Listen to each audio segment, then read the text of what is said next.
Assalamualaikum warahmatullahi wabarakatuh. Halo pemirsa dimanapun kalian berada, salam sejahtera untuk kita semua.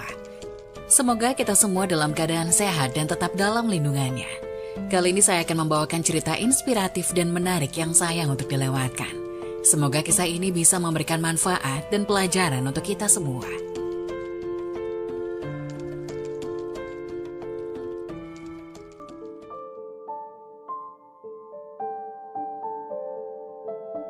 Astagfirullah, kebiasaan ini sering dilakukan saat sholat, padahal sangat dilarang oleh Allah Subhanahu wa Ta'ala. Sholat adalah ibadah yang bisa menjadi sarana paling dekat untuk berkomunikasi dengan Allah Subhanahu wa Ta'ala, apalagi sholat fardu 5 kali sehari semalam. Selain merupakan ibadah wajib dan menjadi rukun iman kedua setelah syahadah, sholat wajib 5 waktu memiliki kedudukan tinggi sebagai tiang agama. Sholat sendiri tidak sembarang dilakukan, bukan hanya sekedar menggerakkan badan dan membaca doa-doa sholat. Karena dalam sholat, Allah Subhanahu wa Ta'ala memerintahkan kita untuk melakukannya secara tumakninah dan khusyuk, di mana keadaan tersebut yang akan mampu memudahkan segala ibadah sholat kita diterima oleh Allah Subhanahu wa Ta'ala. Mungkin saat sholat tak banyak seorang muslim yang melihat gerakan-gerakan yang tampak aneh dan unik. Misalnya ada seorang ibu yang sholat sambil menggendong anaknya. Bahkan ada seorang bapak menjaga anaknya dengan seutas tali. Supaya anaknya tidak berjalan terlalu jauh dan masih banyak lagi, apakah hal tersebut tetap sah sholatnya atau harus bagaimana jika sedang mengajak anak untuk sholat berjamaah? Perlu diketahui terlebih dahulu, gerakan sholat ada beberapa yang diharuskan, ada pula gerakan yang dianjurkan atau ditoleransi. Lalu ada gerakan yang diperbolehkan, ada gerakan sholat yang sebaiknya dihindari atau makruh, dan ada gerakan yang sangat dilarang. Berikut kebiasaan yang sering dilakukan saat sholat, padahal itu dilarang oleh Allah Subhanahu wa Ta'ala. Simak penjelasannya. 1. Gerakan yang diharuskan. Jika untuk gerakan sholat yang diharuskan, mungkin semua muslim sudah paham, yakni gerakan yang harus memenuhi syarat dan rukun dalam sholat itu sendiri. Kedua, gerakan yang dianjurkan. Maksudnya adalah gerakan yang mendapat predikat sunnah atau baik apabila gerakan tersebut dikerjakan. Di antaranya adalah meluruskan shaf atau barisan dalam sholat, merapikan shaf, dan mengisi kelonggaran dalam shaf. Mungkin hal ini juga sudah banyak dipahami setiap umat Islam. Ketiga, gerakan sholat yang diperbolehkan atau ditoleransi. Gerakan sholat yang diperbolehkan maksudnya adalah gerakan tubuh saat sholat karena ada keperluan. Salah satu contohnya yakni mengerjakan sholat sambil menggendong bayi. Kenapa hal tersebut masih diperbolehkan? Dalam hadis riwayat Imam Bukhari menjelaskan bahwa Nabi Muhammad SAW pernah sholat sambil menggendong Imamah binti Zainab, cucu perempuan Nabi. Saat beliau berdiri digendonglah cucu tersebut, dan pada saat sujud ditaruhlah cucu Nabi tersebut. Jadi hal semacam ini harus diperbolehkan karena Nabi pernah mengerjakan saat sholat, dan sholat tersebut tetap sah. Keempat, gerakan yang sebaiknya dihindari, makruh jika dikerjakan. Maksudnya, yaitu gerakan dalam sholat meski sedikit tapi tidak banyak keperluan. Di antaranya melihat jam tangan, mengorek-ngorek telinga, memasukkan jari ke dalam hidung, mengelus jenggot, melihat HP yang ada di bawah. Lalu ada gerakan-gerakan lain yang meskipun ringan, namun jika dikerjakan secara berulang-ulang akan membuat pahala sholat berkurang. Dikarenakan tidak ada keperluan mengharuskan untuk melakukan gerakan tersebut selagi masih bisa ditunda. Kelima, gerakan yang dilarang. Gerakan yang dilakukan secara terus-menerus tanpa ada keperluan. Mungkin gerakan ini sering dikerjakan tapi tidak disadari bahwa telah melakukan gerakan yang dilarang dalam sholat. Contohnya adalah gerakan untuk membetulkan posisi peci bagi laki-laki, membetulkan mukena, bagian kepala berulang-ulang bagi wanita, lalu gerakan menata sorban tanpa ada keperluan, menggaruk-garuk kepala secara berulang, dan gerakan lain yang dikerjakan dengan jumlah yang banyak. Kalangan mazhab Syafi'iyah mendefinisikan gerakan banyak yang berulang-ulang adalah gerakan yang dikerjakan saat sholat lebih dari 3 kali gerakan besar. Saat kulit terasa gatal lalu digaruk-garuk bagian gatal tersebut dengan satu jari meski berkali-kali dan hal ini masih dianggap kecil. Tapi jika menggaruk dengan kelima jari maka dianggap sudah mengerjakan gerakan besar dan sholat tersebut menjadi tidak sah atau batal. Oleh karena itu, tumakninah dan ketenangan saat beribadah termasuk rukun dalam sholat. Jika ditinggalkan maka sholat kita menjadi kurang sempurna. Khusyuklah dalam sholat karena sholat merupakan jalan komunikasi kepada Allah Subhanahu wa Ta'ala. Adapun 5 golongan orang yang masuk neraka meski rajin sholat. Sholat merupakan ibadah wajib bagi seorang muslim. Setiap harinya kita harus melaksanakan sholat wajib 5 waktu. Bagi orang yang rajin melaksanakan sholat dan ibadah lainnya, maka ada jaminan surga baginya. Seperti dalam riwayat dari Ubaidah bin As-Samit,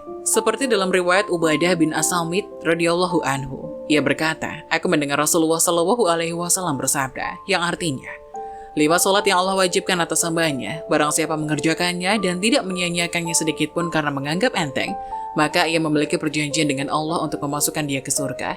Dan barang siapa tidak mengerjakannya, maka dia tidak memiliki perjanjian dengan Allah.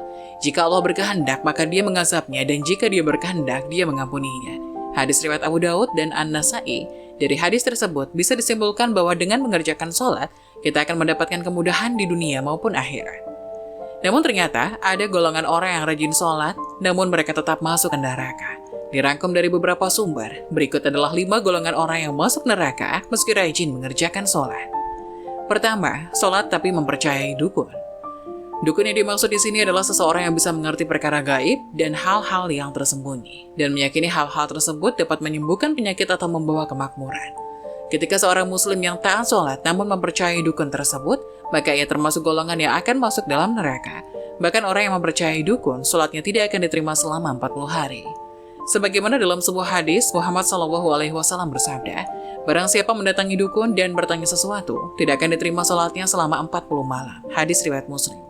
Percaya kepada dukun juga dikategorikan sebagai orang-orang yang berdosa besar, karena mempercayai sesuatu selain Allah Subhanahu wa Ta'ala. Dalam hadis riwayat Abu Daud, At-Tirmizi dan Ibnu Majah menyebutkan bahwa Rasulullah bersabda, barang siapa yang mendatangi tukang ramal atau dukun, kemudian ia membenarkan apa yang dikatakannya itu, maka sesungguhnya ia telah ingkar terhadap apa yang telah diturunkan kepada Nabi Muhammad SAW. Kedua, sholat tapi suka bergunjing. Salah satu yang bisa menyebabkan orang masuk neraka adalah membicarakan kejelekan orang lain, apalagi sampai menfitnah. Jangan sampai ibadah sholat yang kita lakukan sia-sia hanya karena tidak bisa menjaga lisan kita. Hai orang-orang yang beriman, jauhilah kebanyakan buruk sangka atau kecurigaan, karena sebagian dari purba sangka itu dosa. Dan janganlah mencari-cari keburukan orang, dan janganlah menggunjingkan satu sama lain. Adakah seseorang di antara kamu yang suka memakan daging saudaranya yang sudah mati? Maka tentulah kamu merasa jijik kepadanya. Dan bertakwalah kepada Allah, sesungguhnya Allah Maha Penerima Tobat lagi Maha Penyayang. Quran Surat Al-Hujurat ayat 12. 3. Sholat tapi mengabaikan anak yatim. Diriwayatkan oleh Abu Ya'la dan Tobroni, Sahih At-Targhib Al-Albani, bahwa barang siapa yang mengikut sertakan seorang anak yatim di antara 2 orang tua muslim dalam makan dan minumnya, sehingga mencukupinya, maka ia pasti masuk surga. Hadis riwayat At-Tobroni. Memuliakan anak yatim akan mendapat jaminan surga. Sebaliknya, barang siapa yang mengabaikan atau sampai menganiaya, maka akan mendapatkan dosa besar. Maka dari itu, orang yang sholat tapi mengabaikan anak yatim termasuk dalam golongan orang yang mendustakan agama dan bisa masuk neraka. Dijelaskan pula dalam Al-Quran Surat Al-Ma'un bahwa orang yang sholat namun tidak menolong orang miskin, mengabaikan anak yatim, dan tidak mau menolong sesama adalah termasuk orang yang celaka. Keempat, sholat tapi suka berdusta. Dusta atau bohong adalah perilaku yang termasuk dalam dosa besar. Sekecil apapun kebohongannya, tetap merupakan perbuatan dibenci Allah Subhanahu wa Ta'ala. Oleh karena itu, meski seseorang rajin beribadah atau sholat, akan sia-sia jika ia suka bohong. Kebohongan atau dusta dapat menghapuskan amalan-amalan lainnya. Lalu jika seseorang tersebut mati dalam keadaan belum bertobat, maka ia akan dimasukkan ke dalam neraka. Di dalam Al-Quran Surat An-Nahl ayat 105, Allah Subhanahu wa Ta'ala berfirman, sesungguhnya yang mengada-ngadakan kebohongan hanyalah orang-orang yang tidak beriman kepada ayat-ayat Allah, dan mereka itulah orang-orang pendusta. Quran Surat An-Nahl ayat 105. Kelima, sholat tapi minum khamar. Khamar atau yang akrab kita kenal dengan minuman keras atau minuman beralkohol adalah jenis minuman yang memabukkan. Umat muslim diharamkan untuk meminum minuman tersebut. Khamar atau minuman keras juga termasuk induk dari segala macam kejahatan. Sebagaimana hadis yang diriwayatkan oleh Abdullah bin Amr, bahwa Rasulullah SAW bersabda, khamar adalah induk dari segala kejahatan. Barang siapa meminumnya, maka sholatnya tidak diterima selama 40 hari. Apabila ia mati sementara ada khamar di dalam perutnya, maka ia mati sebagaimana mati orang jahiliyah. Hadis riwayat At-Tabrani. Semoga penjelasan tadi dapat memberikan hikmah dan bermanfaat untuk penonton semuanya. Jangan lupa like, subscribe channel ini agar tidak ketinggalan info-info bermanfaat lainnya. Sekian dari kami, terima kasih. Wassalamualaikum warahmatullahi wabarakatuh.